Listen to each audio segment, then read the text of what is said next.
Well, welcome back, everybody, to The Haunted Beard. My name is Jake. Thanks for tuning in. I had such a fun time with my last video where I talked about my top 10 favorite found footage movies that I figured, why not do another top 10 list? So today, I want to talk to you about my top 10 slasher movies. I know that there is a lot of sort of debate and discussion in the horror community on what exactly constitutes a slasher movie, and some people think some movies are slasher movies, other people think those don't qualify. I'm just using a very simple standard, and that is this. It involves a killer or killers who are stalking their victims. And that is pretty much it. So, with that being said, let's get into the list. Here are my top 10 slasher movies. Kicking things off at number 10 is My Bloody Valentine 3D. This is the remake from 2009. And really, this one is in here, and it starts off at number 10 because this is kind of a guilty pleasure for me. I wouldn't argue that this is a good movie, but I have fun with it. For the most part, this is just kind of B-movie schlocky fun, and it's entertaining. I wouldn't call it good. It's definitely not going to win any acting awards or any dialogue awards. It's just one of those movies you can throw on when you're in the right mood and just have a fun time with and laugh at it and be entertained. I like Jensen Ackles here. His performance is okay. I mostly just like seeing him because I'm a fan of his show Supernatural. Some of the kills are good. It obviously has that 3D effect to it, and so you get just these ridiculous, outrageous, over-the-top 3D kills, you know, pickaxe through the eye, shovel through the mouth type deal. And even watching it in 2D, you can tell that it was shot in 3D outside of the very obvious 3D sequences, as the whole thing just kind of has this sort of artificial digital type look to it. It's just really weird, but it kind of adds to its appeal. Again, I wouldn't say that this is a good movie. It's just B-movie fun and ridiculous and over the top, and I just have a fun time with it. So that kicks off the list at number 10, My Bloody Valentine 3D, the remake from 2009. Next up at number 9 is Behind the Mask, The Rise of Leslie Vernon, and this is a good one because it also appeared on my top 10 found footage movies. So this is a found footage slasher movie, and it really kind of provides a interesting and sort of unique twist on the slasher movie. This is set in a reality, in a world where the horror icons of Freddy, Michael, and Jason are actual real people, and being a slasher killer is a real occupation.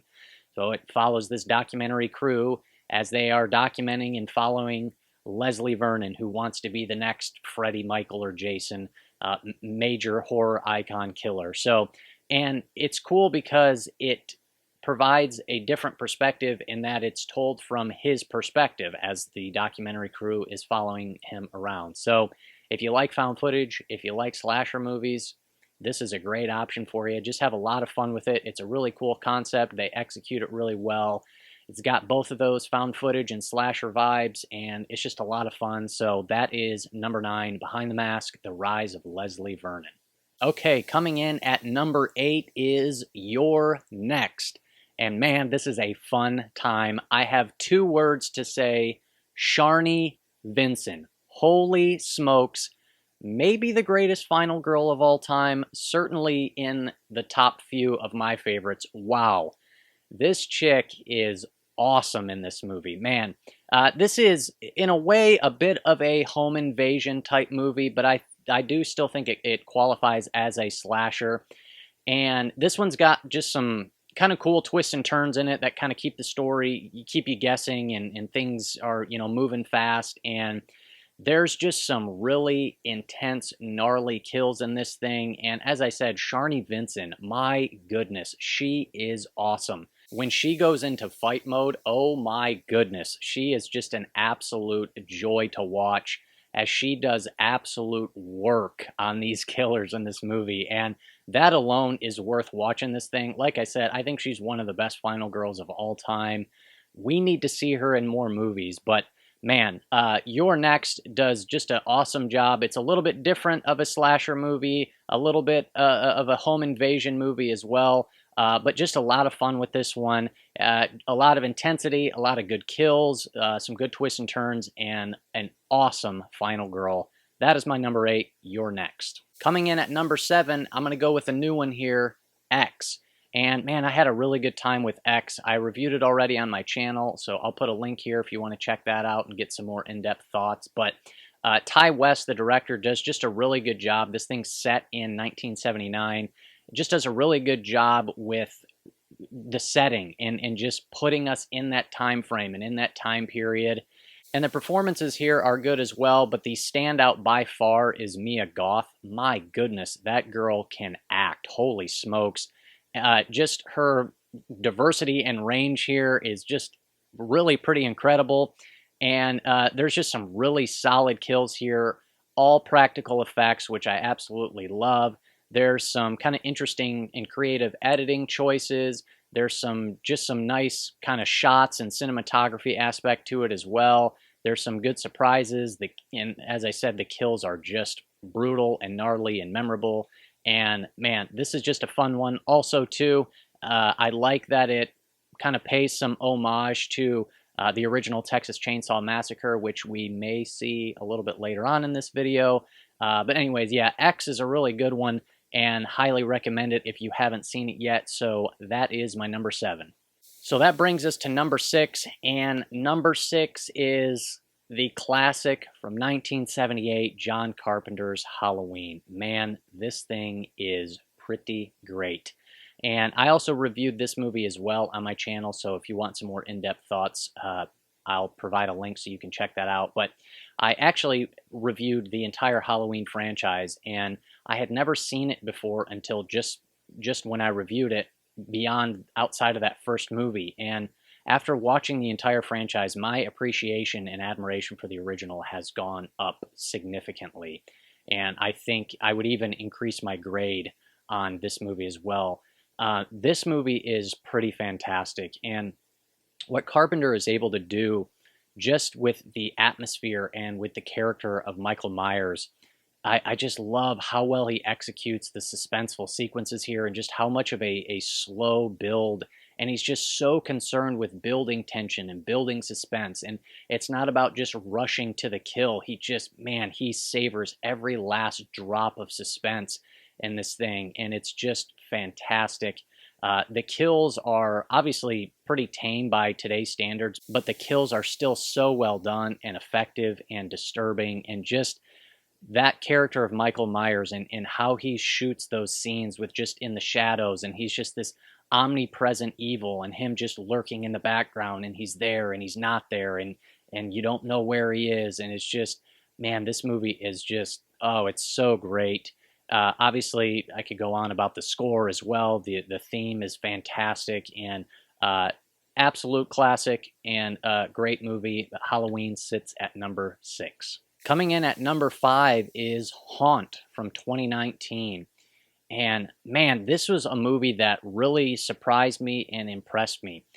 This is a story about a group of friends who go out on Halloween night to a haunted house, and it turns out that the people running the haunted house are killers. And Haunt is a really good example of executing a story that we have seen done many times before, but executing it at an extremely high level.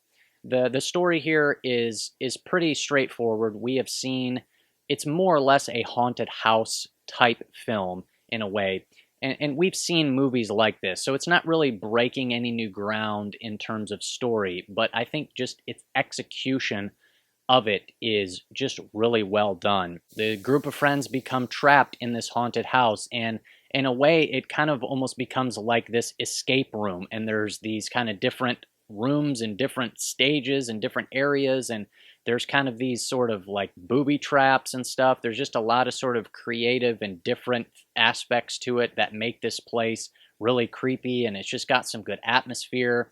And this movie is just, I would say, like almost sadistically brutal. The kills here are just gnarly, and if you like kills, you will definitely be satisfied with Haunt.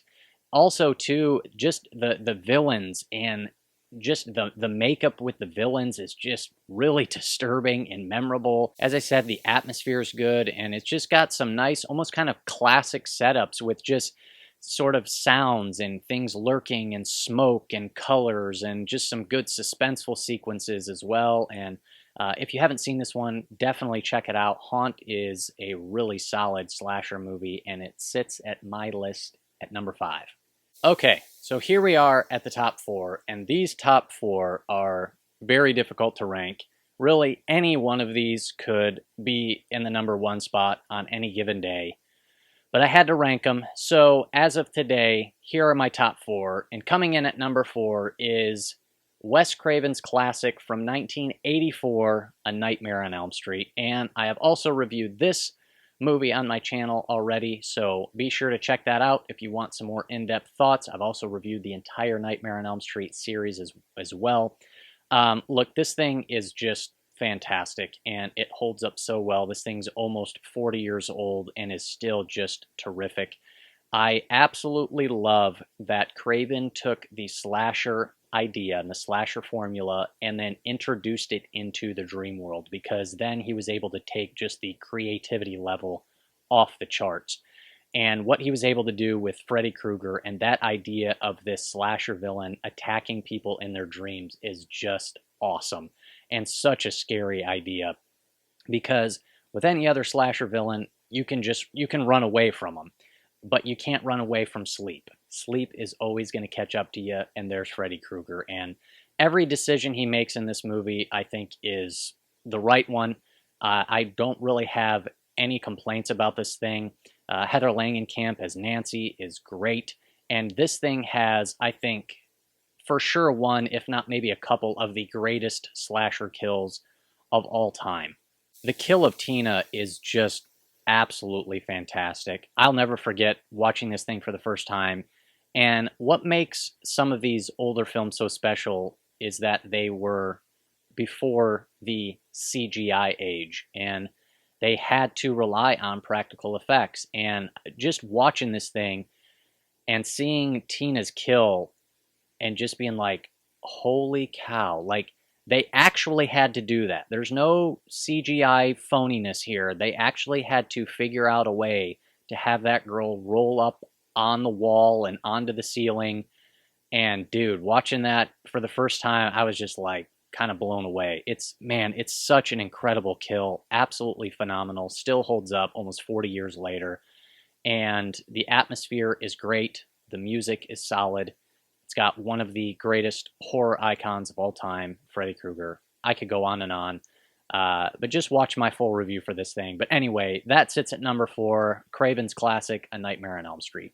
Okay, here we go. Next up at number 3, we've got, from the master of suspense himself, Alfred Hitchcock, Psycho. And if you haven't noticed behind me, I'm a bit of a Alfred Hitchcock fan, as he's got quite a few movies up there on my shelf, and Psycho is absolutely fantastic.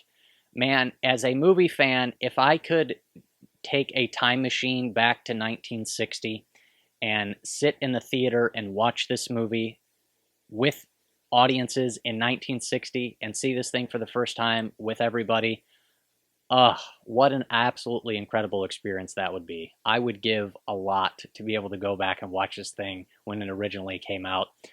It's fantastic, and it still holds up great today. If by some chance you haven't seen this, I know sometimes maybe younger audiences are maybe a little timid to go back to watch older movies, and especially, black and white stuff, and this movie's over 60 years old now, but man, don't let that stuff hinder you. If you haven't seen this, you gotta watch it. It is phenomenal.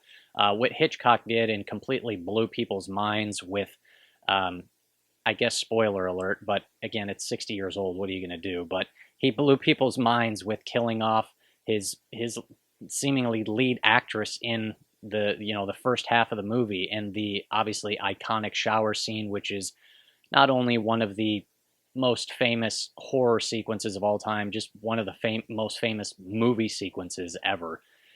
Just an absolutely incredible scene, but blew people's minds with that, and just what he did with the villain with Anthony Perkins, and just an incredible performance. This is a classic in every sense of the word, and I would say nearly every horror movie since then owes some debt of gratitude to Psycho. It paved the way, and it is an absolutely masterful film from a masterful filmmaker. That's my number 3, Psycho. Okay, coming in at number 2 is Texas Chainsaw Massacre, the original from 1974. Man, what an absolutely incredible movie this is, and what a wild ride. This movie is a roller coaster ride in every sense of the word. The last half of this thing is just pure insanity. I haven't reviewed this movie itself on my channel, but I did do a sort of a breakdown of one of my favorite scenes, and that is Leatherface's first victim. So check that out if you want some in-depth thoughts on another one of the greatest horror kills of all time, Leatherface's first kill from this movie. But this movie is kind of the sort of the tale of two halves. The first half is just, kind of a bit of a slow burn, kind of setting things up. But then, man, once Leatherface strikes, the last half of this movie is, as I said, is completely insane. And it doesn't let up. For the last 40 minutes, I mean, it's just redlining the entire way. And man, it is an absolute blast. Obviously, the horror icon of Leatherface is fantastic. This movie is disturbing, and just the look of it, and the set design, particularly of the house, but just the look and just the feel. This movie has just like this dirty, gritty exploitation feel to it that I said in my video talking about that scene, that it almost like feels like it's something that we know we shouldn't be watching. And I don't feel like I've ever come across a movie that has given me that same sort of vibe and flavor, just in terms of the look to it. And this movie is very special and unique in that way, and just the look of it is just, it contributes so much to the overall vibe of it. That last half is one heck of a wild ride, and this thing sits on my list at number 2. All right, here we go, everybody. Number 1, my number 1, as of today at least, my favorite slasher movie of all time is Wes Craven's other classic from 1996, and that is Scream. And this movie I have also reviewed on this channel, so check that out, and I've reviewed the entire Scream franchise as well. But this is a horror movie for people who love horror movies. If you're a horror film fan, I don't see how you can't like this thing. It's absolutely fantastic, and the story is really good. It goes beyond just a typical sort of slasher story in that it really sets up a solid mystery and a whodunit, which really keeps you engaged. The characters here just have so much more depth to them and just personality to them than the vast majority of slasher characters. And so the writing here is really on point. The execution of the suspense scenes are really solid. Obviously, the opening of this movie is probably perfect. And as I said in my review, this film is the perfect marriage between horror and comedy. And most of the time, in order for the horror comedy to work, you have to sort of prioritize comedy first with some horror elements added to it.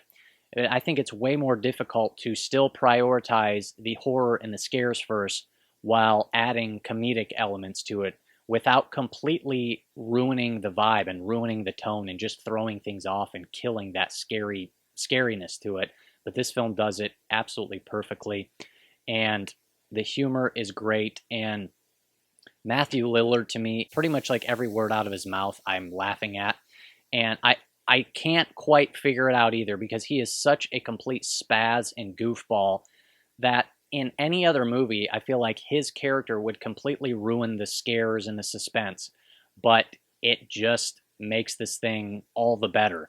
And so this thing is awesome. The character of Randy is like one of my favorite characters of all time, because he is a horror movie nerd, and I am a bit of a horror movie nerd, and so I see aspects of myself in Randy, so Randy is awesome. I could go on and on about this thing. I love it, and I will continue to watch it for years to come. So as of today, Scream sits atop my list of favorite slasher movies of all time. Well, once again, thank you so much for watching. Please hit me up in the comments down below. I love hearing from you guys and interacting with you. I want to hear what your favorite slasher movies are. Let me know down below. And thank you again for watching. If you like content like this, that's what I do on The Haunted Beard. Horror and thriller movie content coming at you. Please hit that red subscribe button. I would greatly appreciate it. We will see you next time on The Haunted Beard.